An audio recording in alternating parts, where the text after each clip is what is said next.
আপনাকে পুষ্পা স্টাইলে দেখা গেল। হোগা দেখলে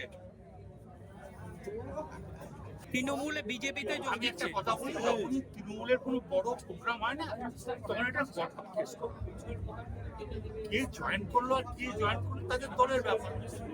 কই আমরা তো কাউকে জয়েন করার রাস্তা পাইনি। জয়েনের অনেক মন্ত্রীর কাছে এসেছিল, লীলাপতির কাছে এসেছিল, রানার কাছে এসেছিল, সবাই বলে আমরা পরে জয়েন করবো।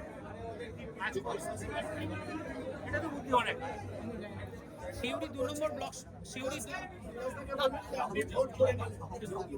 100 বার বললাম বোলপুর সাহেব এসপি সাহেব কমিশনে কিন্তু এমএলএ আছে, কোর্ট হয়ে গেল। বোলপুর সাহেব কমিশনে যত এমএলএ ততটাই কোর্ট হয়ে গেল।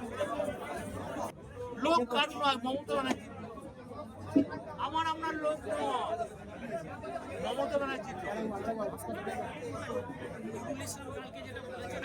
পাগলের মতো কি বলছে তার জবাব তোমাকে দিতে বাধ্য নয়। যা মন ওরা বলতে পারে, কে কি বলছে তার কথা জবাব দিতে আমার আমার তো সেই যুব কংগ্রেস আমল যখন মমতা ব্যানার্জি অদ্ভুত যখন যুব কংগ্রেসের প্রেসিডেন্ট ছিল কংগ্রেস আমলে, তখন আমি জেনারেল সেক্রেটারি ছিলাম। রাজনীতিটা তখন থেকে তার কত দূর, তার কত ক্ষমতা আমার